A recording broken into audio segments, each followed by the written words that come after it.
Después de haber celebrado el bautismo del Señor el domingo pasado, hoy día leemos el testimonio de Juan el Bautista respecto a ese bautizo que recibió el Señor. Y fíjate qué importante va a ser lo que nos va a decir. En aquel tiempo vio Juan el Bautista a Jesús que venía hacia él y exclamó: Este es el Cordero de Dios. Primera cosa importantísima entonces, ¿cuál es el testimonio, el primer testimonio que da Juan el Bautista sobre Jesús?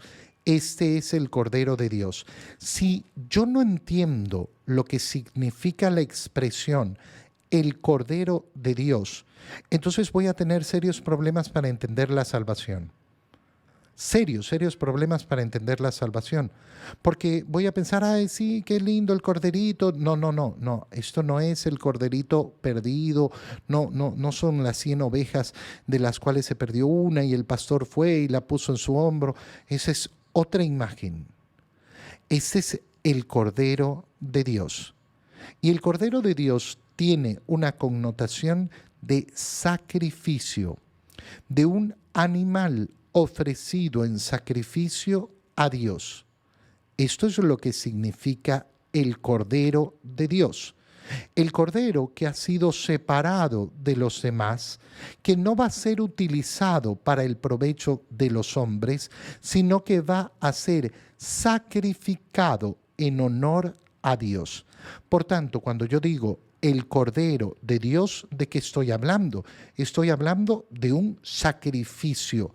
Y un sacrificio a través del derramamiento de sangre.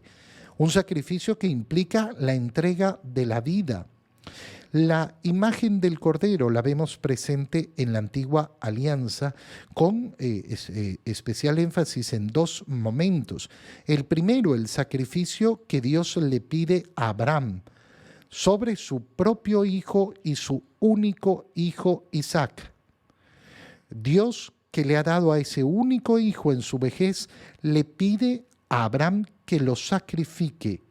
Ya sabemos que Dios va a detenerlo en el último lugar.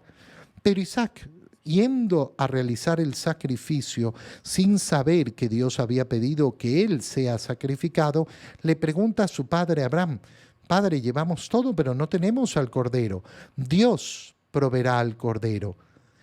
Esas palabras de Abraham no solo se cumplen en ese momento, sino que ya son una profecía de quién será el Salvador, porque Dios proveerá al verdadero Cordero para el sacrificio, al que derramará su sangre y cuyo derramamiento de sangre será de verdadera expiación de nuestros pecados.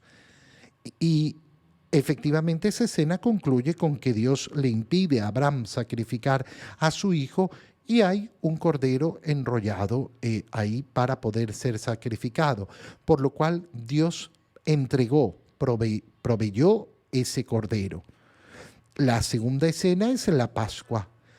Cuando el pueblo de Israel va finalmente a salir de Egipto, a ser liberado de Egipto, tienen que celebrar la Pascua, porque Dios va a pasar con esa última peste, la muerte de los primogénitos, y van a ser protegidos contra ella, habiendo celebrado la Pascua, sacrificando un cordero macho, sin manchas, sin defectos, un cordero que tiene una especificidad de cómo es. Lo van a desangrar, es decir, le van a quitar toda la sangre, lo van a cocinar y se lo van a comer, y con su sangre van a marcar los dinteles de la puerta. ¿Para qué? Para que el Señor sepa que ahí hay israelitas que no van a ser tocados por esa peste. La imagen entonces del Cordero Pascual se vuelve la imagen de la liberación del pueblo.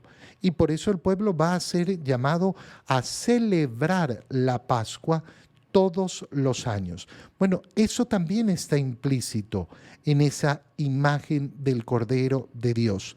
Por tanto, cuando Juan el Bautista dice este es el Cordero de Dios, no está diciendo ninguna cosa sencilla. No está diciendo ninguna cosa que sea de poca relevancia ni de poco peso. El Cordero de Dios, pero si está hablando de un hombre, ¿cómo puede decir el Cordero de Dios? Porque está diciendo que ese va a ser sacrificado para la expiación de los pecados.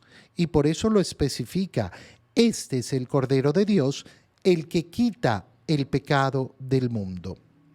Fíjate qué importante es este testimonio de Juan el Bautista. ¿Por qué? Porque es el testimonio que realizamos en la Santa Misa. Toda celebración de la misa incluye este testimonio. Este es el Cordero de Dios, el que quita el pecado del mundo. Dichosos los invitados a la cena del Señor. Por tanto, yo no puedo decir que creo en Cristo si no acepto el testimonio de Juan el Bautista. Pero si yo acepto el testimonio de Juan el Bautista para reconocer que este es el Hijo de Dios, tengo que reconocerlo como Cordero. ¿Y qué tengo que hacer con respecto al Cordero? Alimentarme de él, porque es el Cordero Pascual.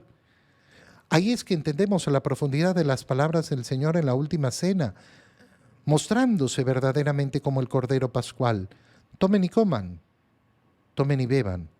Esto es mi cuerpo, esta es mi sangre, que se entrega por ustedes. Por tanto, la única manera de reconocer verdaderamente a Cristo y poderme llamar cristiano es viviendo en comunión, es recibiendo la Eucaristía, dándome cuenta que ahí está el centro de la vida de la iglesia.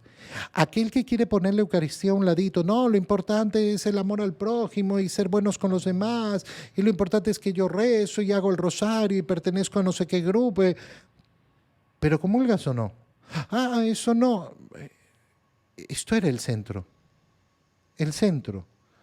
lo más importante, reconocer a Jesucristo como el Cordero de Dios. Este es aquel, dice Juan, del cual yo he dicho, el que viene después de mí tiene precedencia sobre mí, es más importante que yo, para eso he venido a bautizar, para poderlo dar a conocer, para poder dar este testimonio. Vi el Espíritu descender del cielo sobre él. Y este es el testimonio de Juan el Bautista, el Hijo de Dios. ¿Cómo voy a dar yo testimonio a los demás? ¿Cómo voy a llevar el mensaje de salvación al mundo como venimos leyendo desde la primera lectura? ¿Cómo voy a ser apóstol de Cristo si yo no comulgo? Comulgar no solo es buscar la salvación para mí, es dar testimonio al mundo de que yo creo que Jesucristo es el verdadero Cordero de Dios.